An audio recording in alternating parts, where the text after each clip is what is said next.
Hi there, it is March 17th, 2025. It is St. Patrick's Day, a pretty fitting day to make this video since it's a nice heavy excuse for a drinking day. I am 7 days away from being 4 years completely sober, alcohol, and I thought maybe I'll make some videos and maybe there's one person that sees it and resonates either with themselves or maybe somebody they love that they're having a hard time understanding what's going on. So I, through college, through my 20s, to my 30s, I was always a binge drinker. I loved to binge drink. I loved to sit around on a Friday night by the campfire and drink a ton of beer. And there were times that I knew it was a problem, but I didn't really understand what that problem was. And I'd quit for 6 months. Sometimes I quit for a year. One time I quit for 2 years. The problem is that I still thought about it all the time because I never dealt with what the root of the problem was, of why I was having a hard time coping and why my brain kept moving towards have a drink, have a drink, have a drink. And I sought out people that would drink with me. I had some really good friends that weren't huge drinkers, but would drink. So I'd kind of move between them. And then I also knew the people that I could rely on to drink next to and just not think anything of it. The thing with addiction is that it's a personal thing. Some people struggle with it daily. I did not enjoy who I was. It scared me, especially towards the end. I didn't want to be that person. You may have some people that hasn't crossed their mind to stop. And no matter what you say or what you do, this is all a very internal process. We can threaten, we can make ultimatums with people. It's not going to work until that person I call it the click, where that light bulb goes off and they have that moment of, I don't want to live like this anymore. At least that's what happened for me. You sit around a room of addicts, and even though our stories vary, you start saying the things out loud and the whole room starts to nod. There's just it's a lot of the same. You think you're so special, you think you've got it figured out, you think you're so stealth, but everybody's playing the same game in a lot of ways. So anyway, so I was a heavy drinker. When we would hang out, I couldn't wait till Friday night, Saturday night. I couldn't wait till a Sunday football game. Whenever I would blend in, because everybody was drinking, the shame and the guilt that went along with knowing that I couldn't get out of this. I didn't know how to make it stop. So whenever there were times that everybody was doing it, talk about COVID being like the addict's dream. Nobody could see, nobody knew what was going on.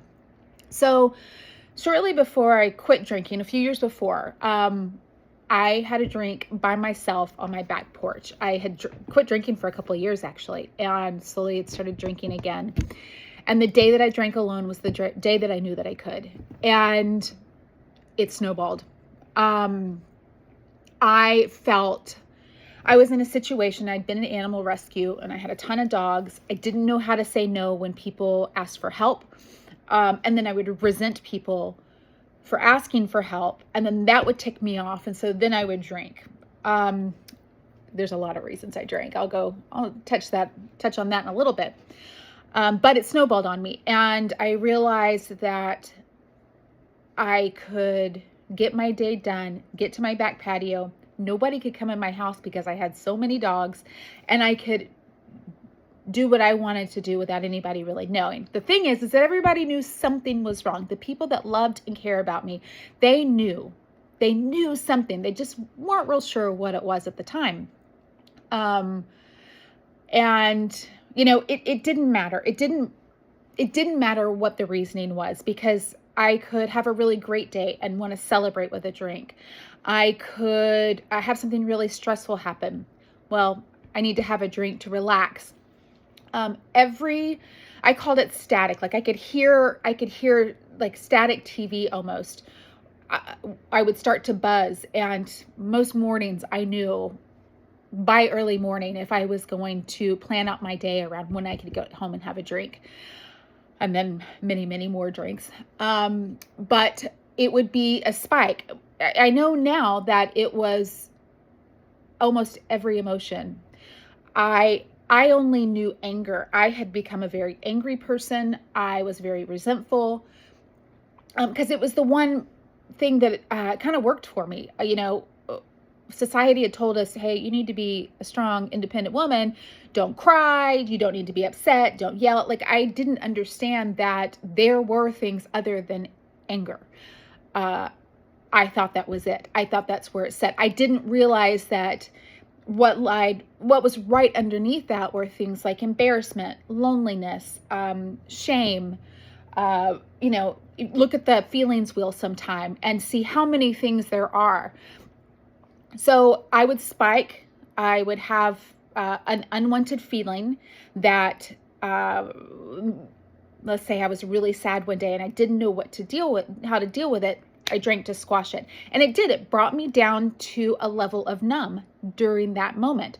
And I was a very happy drinker. Like, I enjoyed sitting around. I would watch TV. I'd hang out with the dogs. I'd work in the yard, but the next day I had squashed all this. I'd never dealt with it for years and years and years. And there is a background of a very profound loss at a young age of my sister.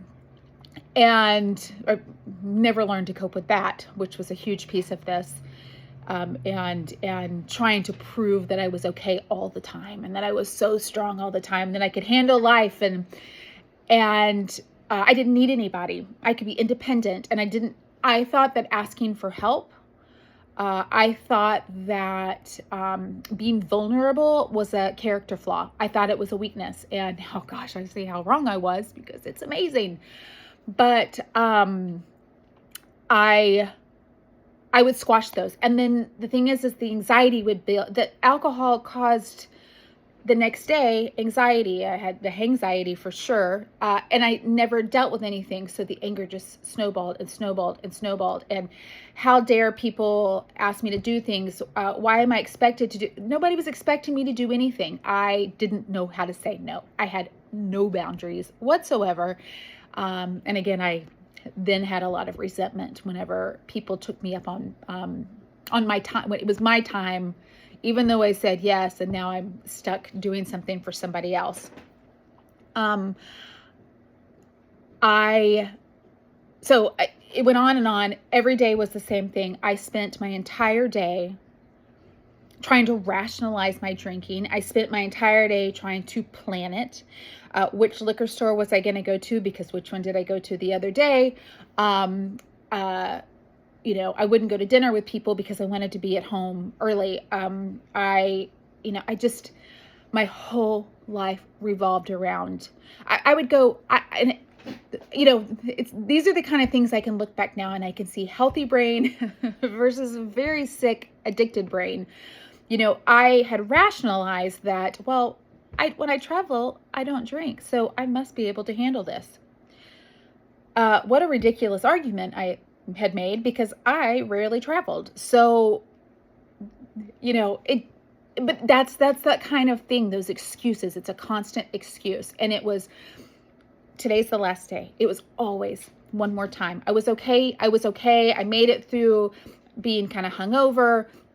One more time, it's not going to hurt. But that never ended. It was like a whirlpool. I was stuck in it, and I wanted out so bad. And I felt so weak and so helpless because I couldn't do it on my own. I would go book a house for the weekend in Galveston, saying, this is the weekend I'm going to get sober, get there, drink throughout the weekend. It was so out of my control. And then I wanted out so bad. And I do think I have not met a single person with addiction that is like, oh yeah, I wanted that for myself. It's a mind fuck. It is a mind fuck. And I was very lucky that I had the people I had in my corner. And so if somebody does come to you and say they need help, just say, okay, let's do this thing, because that is one of the things that got me through this. Is the day that I broke and I said it out loud, it was the scariest day of my life, because I knew that the second I said it out loud, it had to end. I knew. And then that day came and I never looked back. I did call. I got into outpatient online rehab. It was right after COVID, so things were still online. It worked great. I'll make another video maybe sometime about my how much I did not want to do AA and how much I resisted AA, and it ended up being, it's a pretty great program, a very supportive program. But I had to learn to be vulnerable, and that is a very hard thing for a lot of us. And when you are walking around with so much shame over not being the strong person that everybody assumes, or you think that people have that picture of you. Like, a lot of this is about the stories we've made up in our head. Like, people will think. No, guess what? People that love me wanted me to be healthy, and they wanted me to be happy, and that was it. That was period. Whatever it took, it didn't matter, So if you are thinking about, or if you're struggling with addiction, if you know somebody who's struggling with addiction, again, know this is very an internal thing. All we can do is plant the seed. And the second you're ready, you will know. And if you ever need a safe place to say it out loud, I'm always here, always here. I've also had people with addiction in their lives who have given me a call and just said, I don't know what to do. How do I help so-and-so? And we can talk through that. This is very important to me. I love my life. I have some really, really, really hard days. I get really lonely. I get really sad. I can be heartbroken. I can get stressed out. I can get angry. But, I also have these days where I have awe, and I have excitement, and I have love, and being able to feel all of that is overwhelming sometimes, but I wouldn't trade it for the world. Learning to dig deep and accept that not everything's going to be comfortable. It's huge. And we can do hard things sober. Such a big piece of that. We are here, we are living, we can do hard things sober. Anyways, okay, so 7 days. I'll see what other videos I can make. Thanks.